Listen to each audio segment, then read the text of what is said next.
Good morning, class. Good morning, Ma'am. Good morning. So, remain standing for our prayer. Can you please bow down your head and let us pray? Angel of God, my guardian dear, strongest love, commits me here. Ever this day, be at my side, to light and guard, to rule and guide. Amen. Now, class, before you take your seat, can kindly pick up all the dirts under your chair and fix your chair. Class, in our classroom, we have 2 rules. So, the first rule is listen carefully. Pag nagsasalita si teacher sa harap, kailangan nyong makinig sa sasabihin ni teacher. At ang rule number 2 natin is no bullying. Dito sa ating classroom, hindi ko tinotolerate ang bullying. Kaya dapat lahat kayo ay magtulungan at magmahalan. Naintindihan ba? Yes, teacher. Very good. Okay, class. Ano nga ba ang ating natalakay noong nakaraang araw? Yes, Mark? Yes, that's right. It's all about nervous system. And what is nervous system? Yes, very good. It seems that you all understand our last topic, last meeting. Now, before we go to our discussion, I have prepared here a game. May game si teacher dito na inihanda. Ngayon, ang gagawin ninyo is maglalaro tayo. Gusto niyo ba ng laro? Yes, Ma'am. Very good. Ang lalaruin natin is Pinoy Henyo.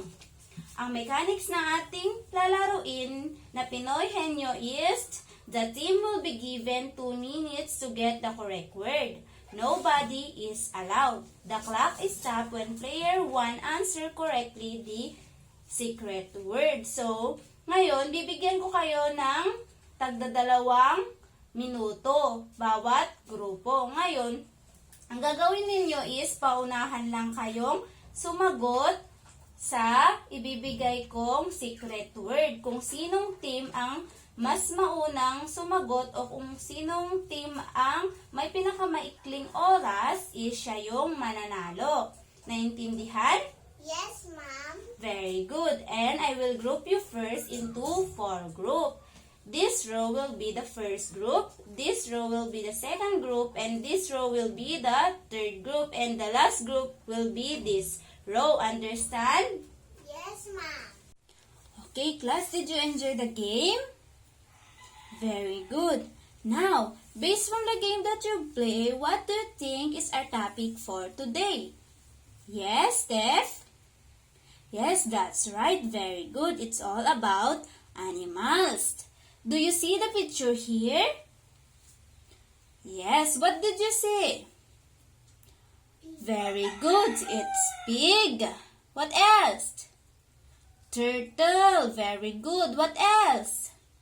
Fishes. What else? Very good. Birds. Now, we will classify the animals here. We will classify it whether vertebrates or invertebrates. Understand?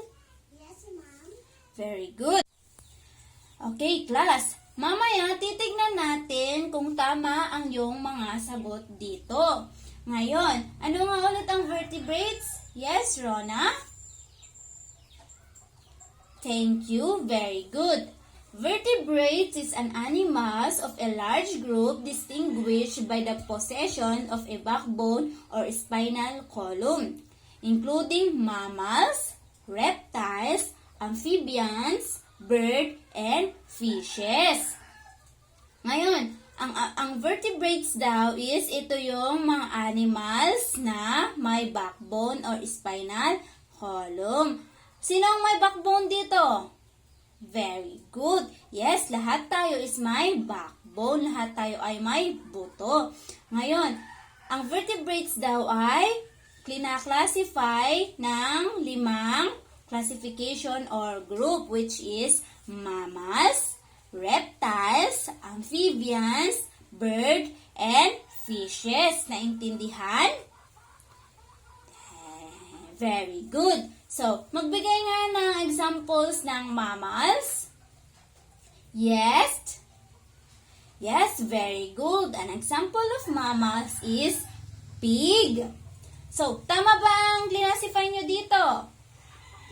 Tama. Ang mammals ang pig belong siya sa group ng mga mammals. Ngayon, reptiles naman. Can you please give an example of reptiles? Okay. Yes, iguana. Alam niyo ba kung anong iguana? Very good. Ang iguana ito yung parang lizard na nagpapalit-palit ng kulay. Siya ay belong sa group ng reptiles. How about amphibians? That's right. Frog. Belong si frog sa amphibians. How about bird? Sino may alagang bird dito? Tama, very good. Anong alaga mong bird? Ay, parrots. That's right. Ang parrot belong siya sa group ng mga birds. How about fish? Si Nemo. Yes, very good. That's right. Si Nemo. Si Nemo ay belong siya sa fish at isa siyang uri ng clownfish. Naintindihan niyo na ba kung ano ang vertebrates class? Yes, ma'am. Very good. Basta ang lagi niyong tatandaan class, ang vertebrates ay may backbone. Naintindihan? Yes, ma'am. Now class, tapos na tayo sa vertebrates. Punta naman tayo sa invertebrates. But before that, what's the 5 group of vertebrates again? Okay, mammals, reptile, amphibian, fish, and birds. Very good. Now, let's go to invertebrates. What is invertebrates?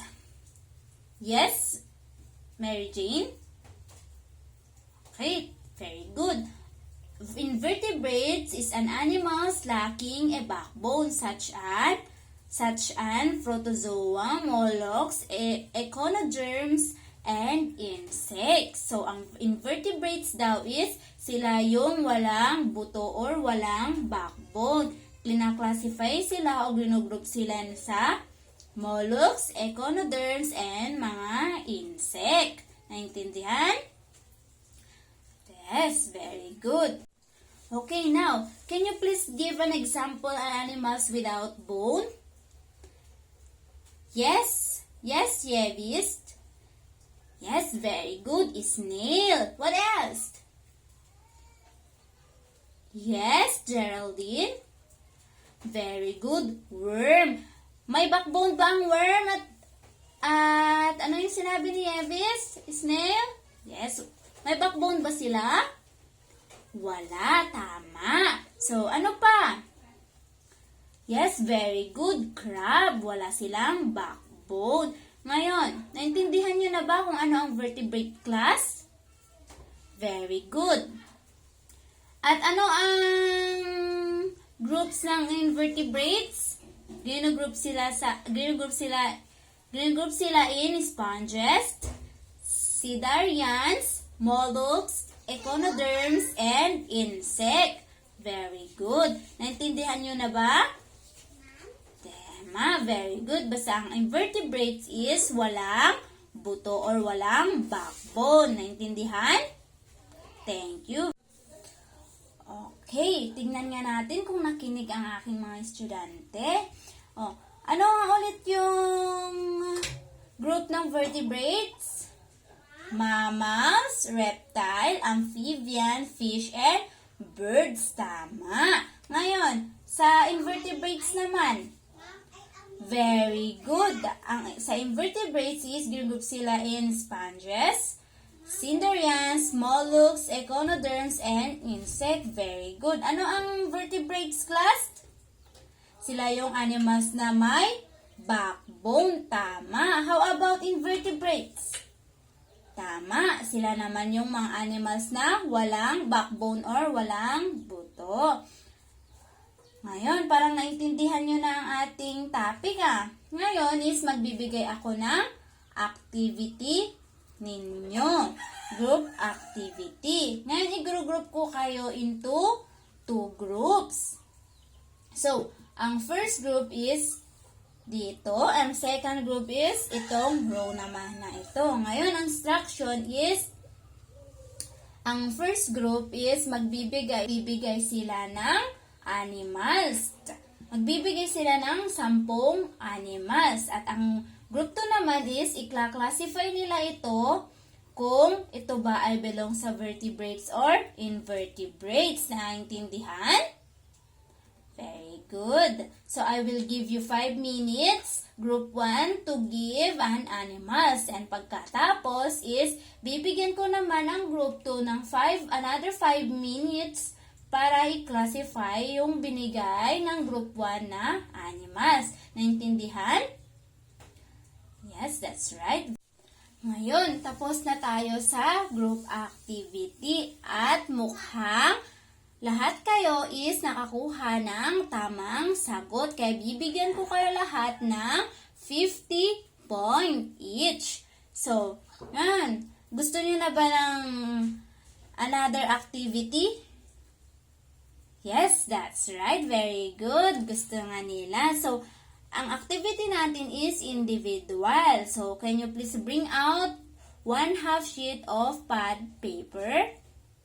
So, ang activity ninyo is list down at least 5 vertebrates and 5 invertebrates found in your community.